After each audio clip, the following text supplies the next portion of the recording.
18절에서 22절 말씀입니다. 마가복음 2장 18절에서 22절 말씀 우리 한 절씩 교도하도록 하겠습니다. 제가 먼저 읽습니다. 요한의 제자들과 바리새인들이 금식하고 있는지라 사람들이 예수께 와서 말하되 요한의 제자들과 바리새인의 제자들은 금식하는데 어찌하여 당신의 제자들은 금식하지 아니하나이까? 예수께서 그들에게 이르시되 혼인집 손님들이 신랑과 함께 있을 때에 금식할 수 있느냐? 신랑과 함께 있을 동안에는 금식할 수 없느니라. 그러나 신랑을 빼앗길 날이 이르리니 그날에는 금식할 것이니라. 생계구역을 낚는 곳에 굵은 자가 없나니 만일 그렇게 하면 기운 새 것이 낡은 그것을 당겨 흘러짐이 더하게 되리라. 새 포도주를 낡은 부대에 넣는 자가 없나니 만일 그렇게 하면 새 포도주가 부대를 터뜨려 포도주와 부대를 버리게 되리라. 오직 새 포도주는 새 부대에 넣느니라 하시니라. 아멘. 여러분 반갑습니다. 계속해서 코로나19로 인해서 우리가 정말 좀 삶이 많이 불편한 가운데 있습니다.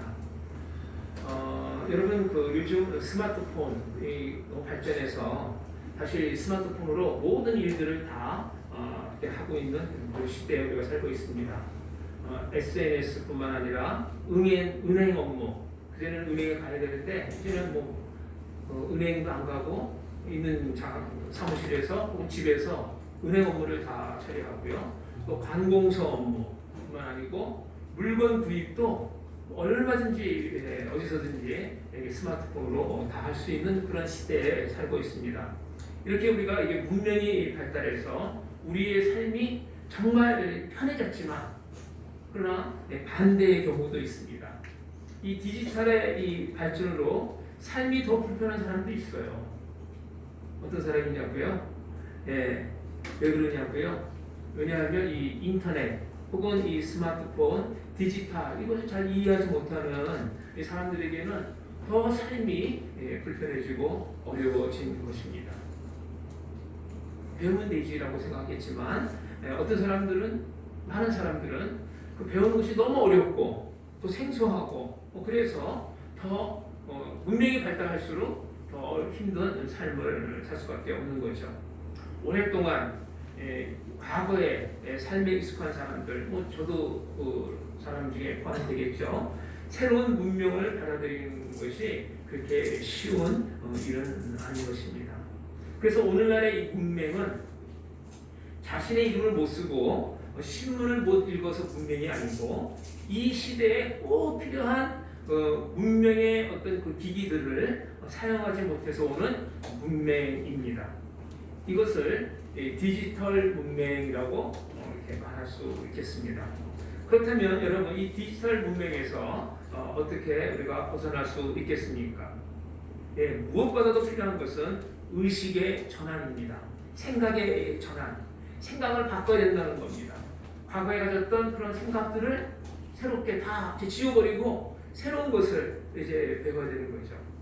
이제까지 살아왔던 이 과거의 삶의 어떤 패러다임의 변화가 필요한 것입니다. 우리는 자기 나름대로 이제까지 살아왔어요. 학교에서 배웠고 또 스스로 지상 가운데서 생활하면서 나름대로 체득한 경험한 생활 원리들이 우리 삶 가운데 있습니다. 우리는 그 틀 안에서 생각하고 그런 행동을 합니다. 그래서 이 삶의 이 패러다임의 이 변화는 자기가 가지고 있는 그 생각의 틀을 버리는 것입니다. 깨트리는 겁니다. 그렇지 않고서는 계속해서 참 어렵게 살아갈 수밖에 없습니다. 오늘 우리가 읽은 이 본문의 말씀은 우리가 이제까지 가지고 있던 그 생각의 틀을 깨트리고 새롭게 변화된 삶의 양식을 받아들일 것을 말하고 있습니다. 오늘 읽은 우리가 말씀 가운데 예수님께서 하신 그 말씀 가운데 가장 핵심적인 말은 새 술은 새 가죽 부대에 담으라라는 겁니다. 새 술은 새 가죽 부대에 담으라. 오늘 말씀을 통해 영적으로 새로운 패러다임의 이 변화가 우리 가운데 있기를 간절히 바랍니다. 그래서 우리 하나님 아버지를 더욱더 닮아가고 그 하나님 아버지의 마음을 알아가는 저와 여러분이 되시기를 주님의 이름으로 축복합니다. 오늘 이 말씀 가운데 예수님 말씀 가운데 두 가지 사건을 보여주고 있는데요. 하나는 예수님께서 초대를 받으셔서 식사하는 가운데 생긴 일이고, 또 다른 하나는 종교적인 행위, 하나의 이 금식에 대하여 주신 말씀입니다. 그런데 이 사건이 우리에게 믿음의 생각의 어떤 그 전환을 요구하고 있다는 것이죠. 이제 자세히 살펴보겠는데요. 첫 번째, 예수님은 의인의 구원자가 아니라 죄인을 위한 구원자라는 겁니다. 지난주에도 잠시 살펴봤지만 예수님께서 세리에서 일하고 있는 알파의 아들 레위, 마태죠. 마태를 제자로 부르셨습니다. 나를 좇으라, 그 한마디에 레위는 순종하고 예수님을 따라 나서서 자기 집에 모셨습니다. 그리고 음식을 대접했습니다. 당연히 그 잔치에 다른 세리들이 많이 왔습니다. 그 당시에 이 세리들은 그 존경을 받지 못했습니다. 이 세리의 직업 때문이죠. 그 이유는 로마의 압자로서 각종의 부조리를 저질러 동조진 유대인의 이 재산을 빼앗아 부자가 되었던 사람들이 세리였던 것이죠. 그래서 그들은 부자로 살았겠지만 사람들로부터 멸시와 또 경멸을 받았습니다. 그런 사람의 집에 이제 예수님께서 초대받아서 앉아 계신 것입니다. 그리고 그 세리들과 또 죄인들과 함께 식사를 했던 것입니다. 이것이 다른 사람들에게, 그 당시의 유대인들에게, 특별히 이 서기관과 바리새인들에게 좋은 인상을 줄 리가 없겠죠. 그래서 그 사람들이 예수님을 비난합니다. 신난합니다. 바리새인과 또 서기관들이 예수님과 제자들에게 이렇게 얘기합니다. 어찌하여 세리와 죄인들과 함께 먹는가? 아니, 왜 세리들과 죄인들과 함께 밥을 먹느냐라고 하는 것이죠. 이는 당시의 이 관습인 유대인의 율법 선생이 이방인과 함께 식탁을 나눌 수 없다는 것입니다. 죄인들과 함께 식사하는 것을 받아들일 수 없었던 것입니다. 여러분, 이렇게 사는 사람이 오늘날에도 있지 않습니까? 어쩌면 우리도 그러한 모습이 있지 않을까요? 자신의 수준, 내 수준이 이런데 자신의 어떤 경제적 수준, 사회적 위치, 지식적, 또 나아가서 영적 수준을 기준으로 세상을 판단하고 사람들을 판단하지 않습니까? 수준이 안 맞아서 같이 이야기를 못하겠어. 우리 이런 얘기 가끔 하지 않아요? 수준이 안 맞아서 같이 못 살겠어. 이래서 가정에 어떤 그 불화가 생기지 않습니까? 수준이 안 맞는다는 거예요. 너무 낮다는 거예요.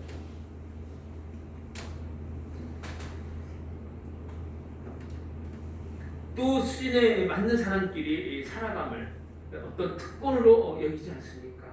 그 특권 의식에 사로잡혀서 살아가는 사람들이 오늘날 현대 사회에도 얼마나 많이 있습니까? 주님께서 그러한 서기관들의 이 비난 소리를 들으시고 이렇게 말씀하십니다. 마가복음 2장 17절 말씀 보면 예수께서 들으시고 저에게 이르시되, 함께 읽겠습니다. 예수께서 들으시고 저에게 이르시되 건강한 자에게는 의원이 쓸데없고 병든 자에게야 쓸데있느니라. 내가 의인을 부르러 온 것이 아니요 죄인을 부르러 왔노라. 여러분, 이 본문 가운데 우리의 생각의 대전환이 요구하는 것이 있습니다.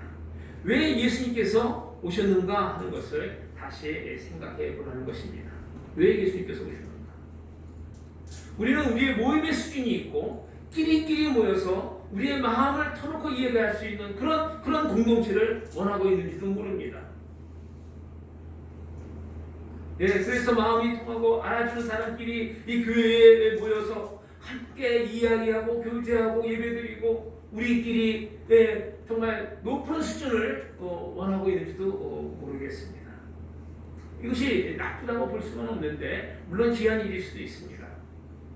어떻게 보면 그러한 교회가 정말 아름다운 교회, 정말 행복한 교회, 참 좋아 보이는 그런 교회일 수도 있겠죠. 그래서 교회들이 자신들의 그 수준을 높이기 위하여 얼마나 노력하고 애를 씁니까?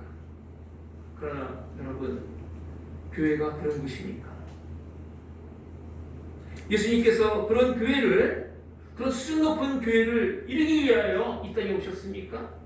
그래서 너희들끼리 잘 모여서 재미있고 유익한 너희들끼리만의 교회를 만들려고 우리 주님께서 이 땅에 오시고 그렇게 말씀하셨습니까? 어쩌면 우리는 예수님을 빙자해서 우리끼리의 세상적인 어떤 그런 그 공동체를, 수준 높은 공동체를 유지하기 위해서 애쓰고 노력하고 있지는 않으시오.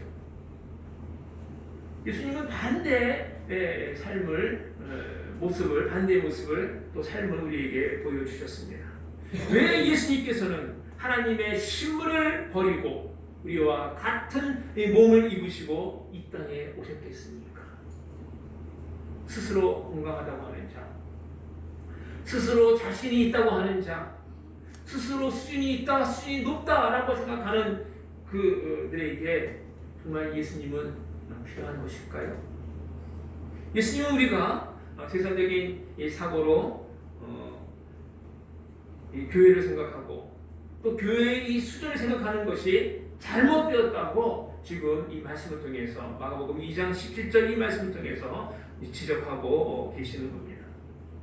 예수님께서는 세상 가운데 멸시받고 오히려 놀림받고 약하고 가난하고 병들고 사회적으로 힘든 자들을 위해서 오셨고 복음을 전파하셨던 것입니다. 한마디로 얘기한다면 예수님은 의인을 부르러 온 것이 아니라 예수님은 바로 죄인을 부르러 오셨다는 겁니다.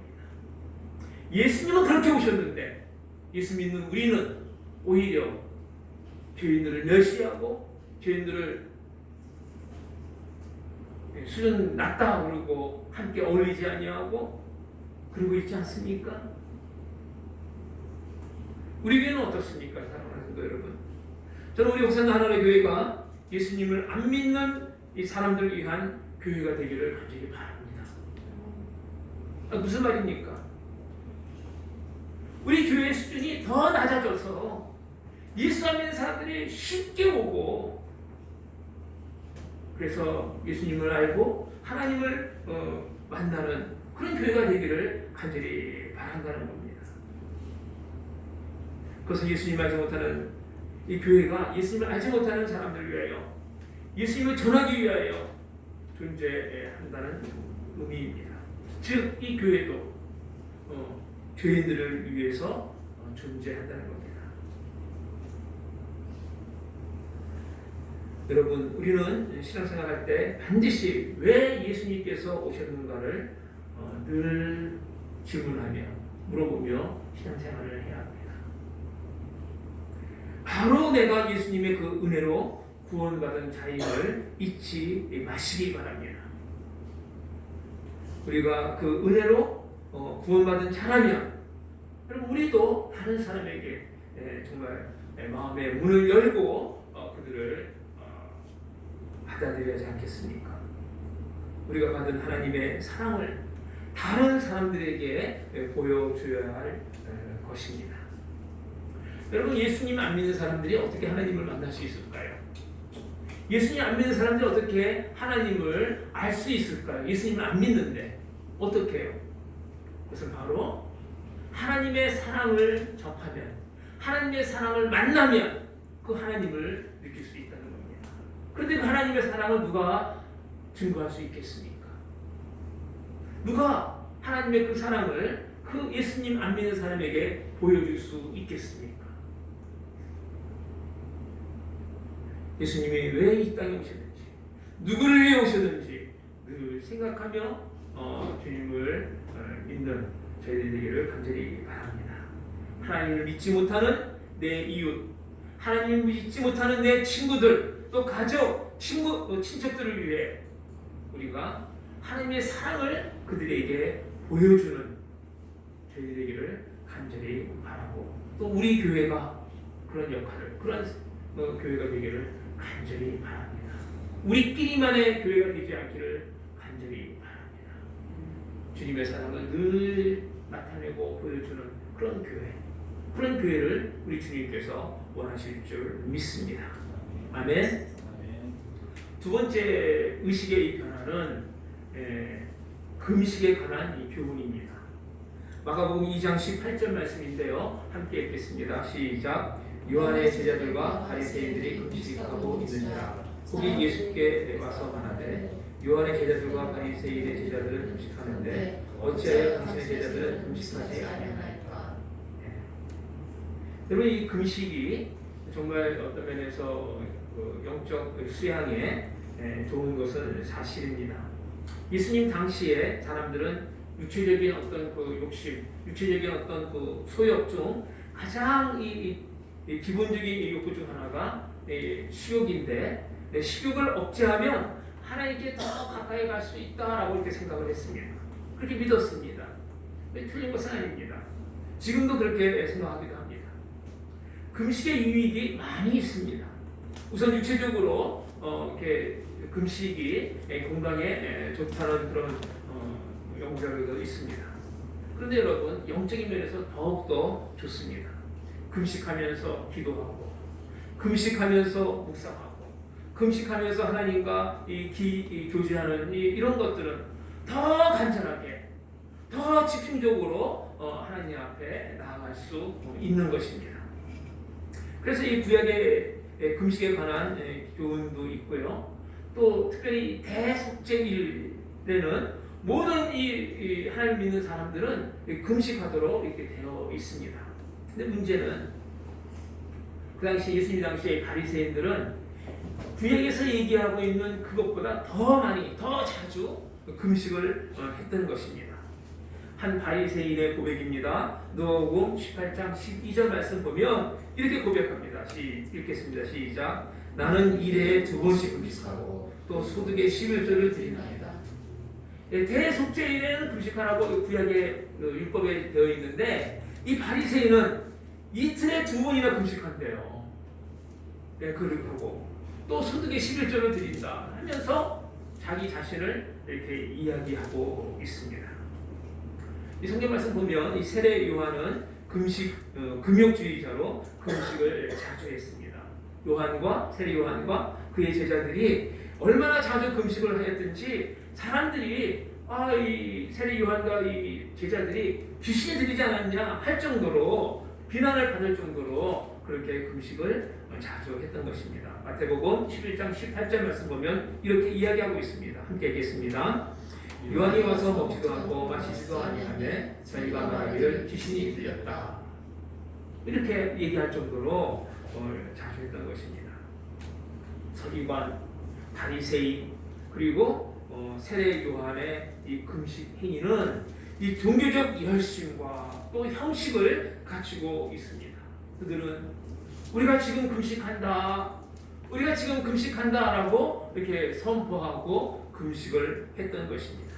어떤 면에서 보면 다른 사람들에게 우리가 금식한다는 것을 보여주고 있는 것입니다. 어떻게 보면 오늘날의 그 무슬림들이 행하는 라마단 같은 것입니다. 자기가 금식하고 있다는 것을 사람들에게 알리고 있는 것이죠. 그러면서 그들은 예수님과 예수님의 제자들에게 대해서 우리는 금식하는데 너희는 왜 금식하지 않느냐라고 얘기하는 거예요. 지금 나는 금식하고 있는데 너희는 왜 금식하고 있지 않느냐. 나는 기도하고 있는데 새벽 기도도 하고 철야 기도도 하고 기도 많이 하는데 너희는 왜 기도하지 않느냐 하는 거예요. 나는 성경을 늘 읽는데 너희는 왜 성경이 있지 않느냐 하는 거예요.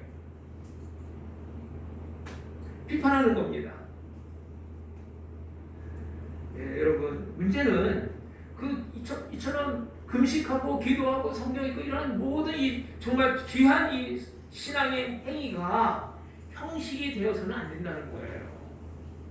이런 귀한 이 신앙적인 어떤 그 행위가 다른 사람들에게 보이기 위하여 과시용으로 해서는 안 된다는 겁니다. 보이기 위한 금식, 보이기 위한 기도, 보이기 위한 헌금, 보이기 위한 예배, 의미가 없다는 겁니다.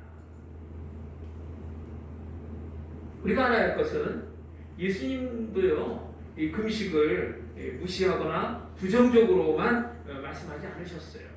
예수님도 금식을 인정하셨습니다.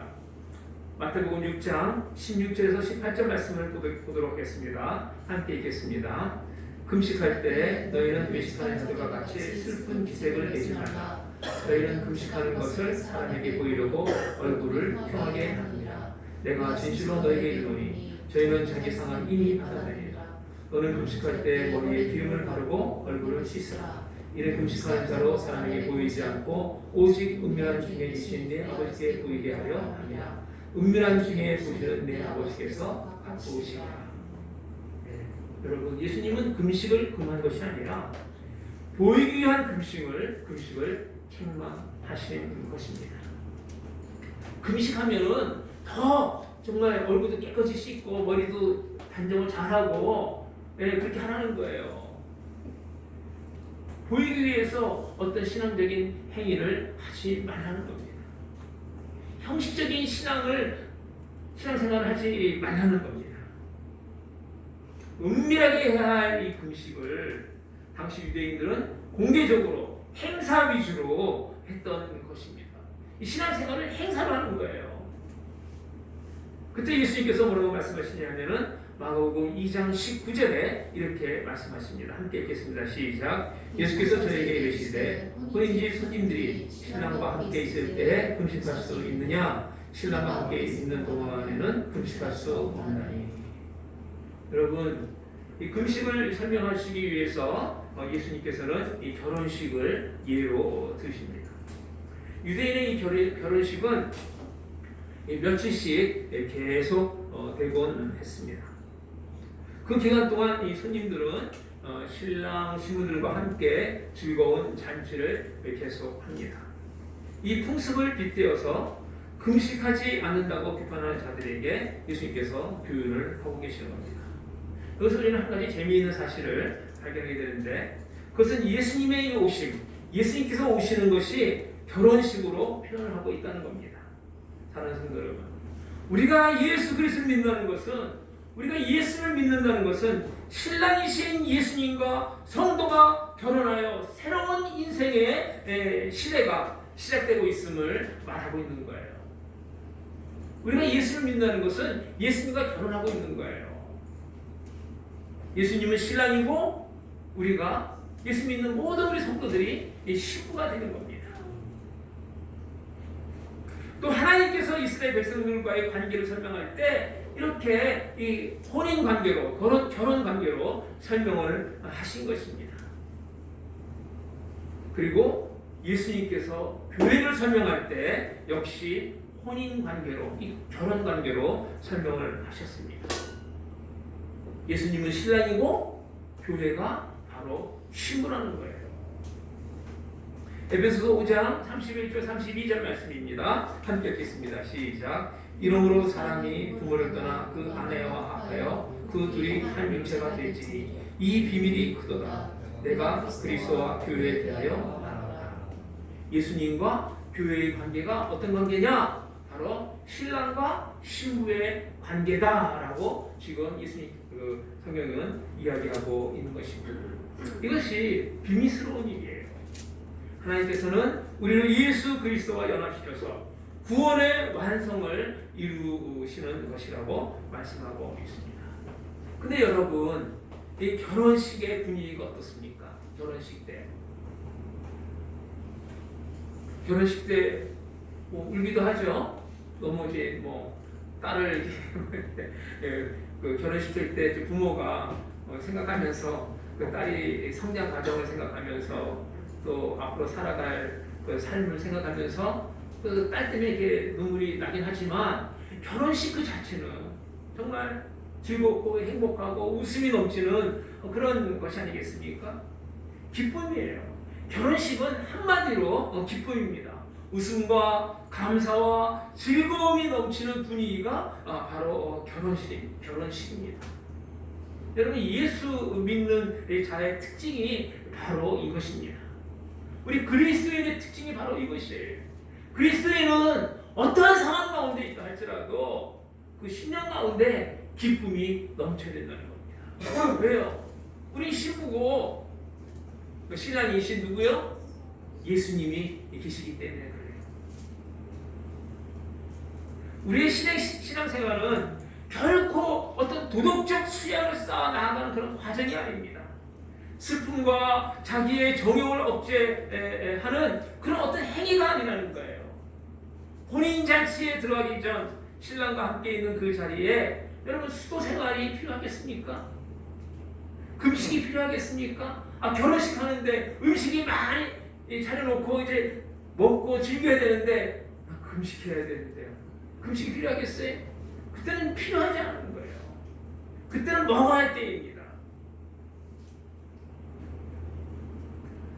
오직 축하와 신부와 같이 있는 그 흥분과 기쁨뿐이 결혼식의 분위기입니다.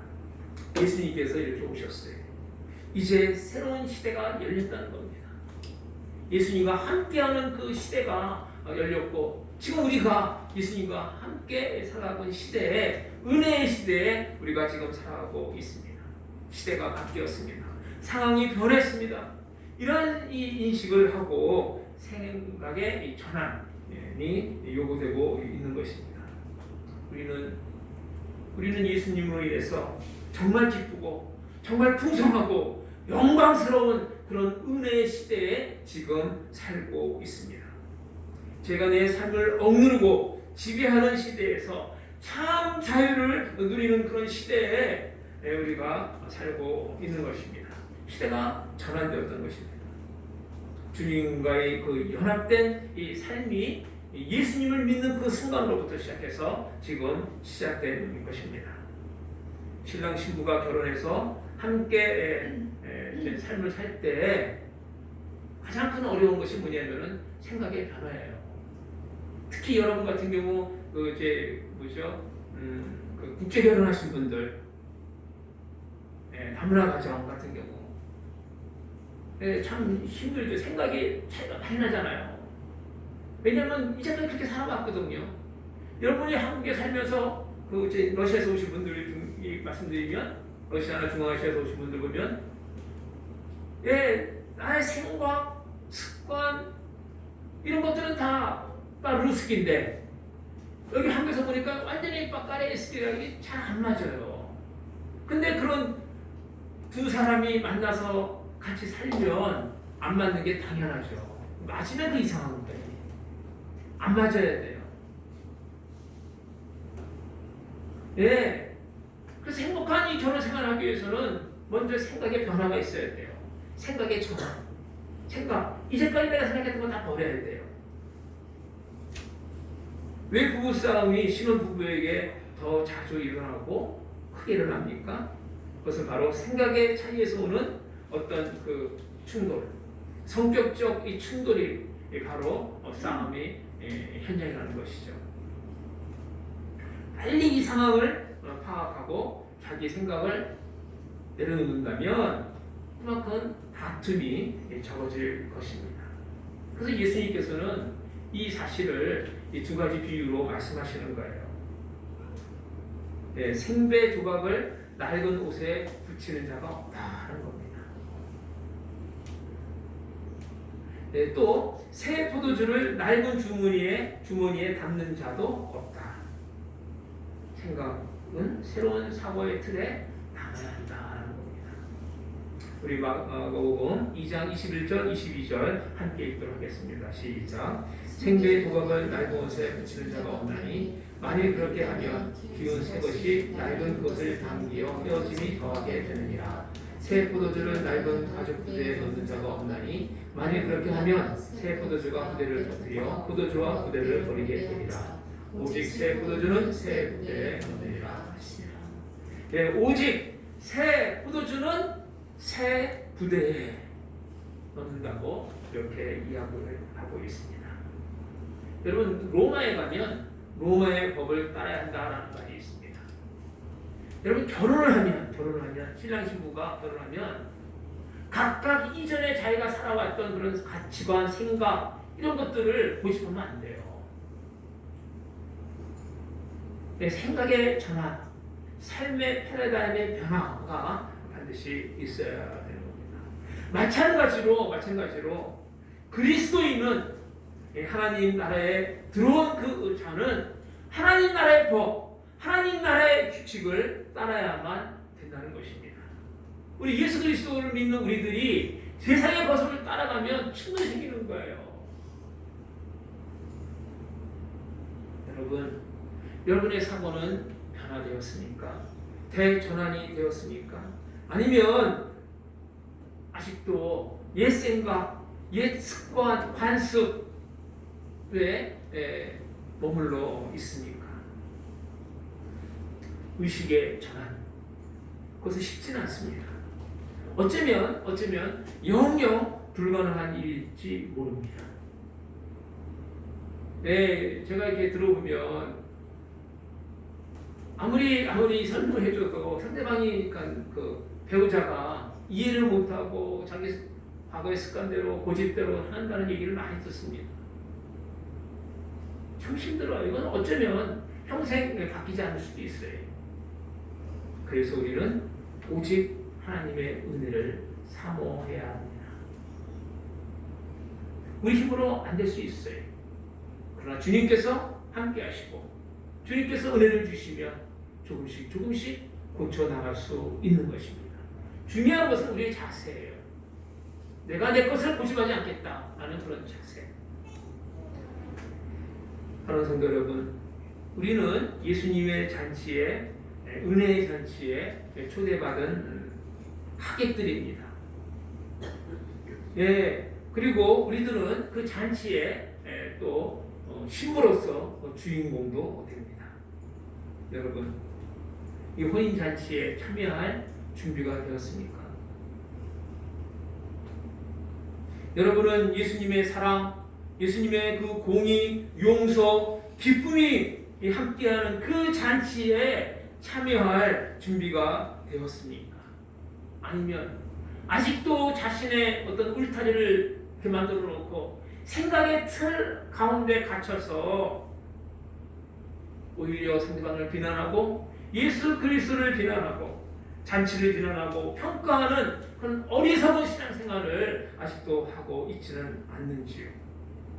만약 단순히 우리의 옛 종교적인 삶과 습관과 어떤 풍습 그리고 의식에 사로잡혀 있어서 예수 믿는 것이 그저 형식적인 것이 되어버린다면 여러분 그건 믿음 생활이 아니에요. 그냥 종교적인 삶이에요. 종교적인 삶. 아무 의미 없고 아무런 변화가 없는 그런 종교적인 삶. 여러분 가운데 오랫동안 예수 믿는 사람도 있을 겁니다. 그런데 왜 이렇게 변하지 않느냐? 그 의미와 내용을 쫓아간 것이 아니라 형식만을 따라간 것이기 때문에 그렇습니다. 복음은 우리의 새로운 질서, 새로운 마음으로 우리를 변화시킵니다. 예수께서 주시는 새로운 축복을 받아들이는 여러분 되시기를 간절히 바랍니다. 새로운 축복의 이 복음은 새 포도주와 같이 발효해서 우리의 삶을 송두리째 변화시키는 엄청난 일을 행하십니다. 그때 나의 이 기존적인 이 생각을 버려야 합니다. 우리의 영적 의식의 변화가 우리 삶 가운데 일어나기를 간절히 바랍니다. 생각을 버리시고 이제까지 나의 모든 지식과 경험과 관습들을 내려놓으시기 바랍니다. 그리고 주님의 다스림을 하나님의 말씀을 우리가 받아들이시기를 간절히 바랍니다. 그래서 하나로 성도 그래서 하나로 교회 성도 여러분 주님의 이름으로 여러분을 축복합니다. 여러분의 가정과 일터 위에 하나님의 풍성하신 그 은혜가 넘치기를 바랍니다. 그 축복을 우리가 소유하려면 그 축복을 우리가 누리려면 우리는 믿음으로 생각의 전환, 삶의 믿음의 패러다임의 변화가 우리 삶 가운데 있어야 될 줄 믿습니다. 우리 오산나 하나로 교회 정말 하나님이 기뻐하시는 그런 교회가 되기를 간절히 바랍니다. 아멘. 다 같이 기도하도록 하겠습니다. 하나님 하신 주님 감사드립니다.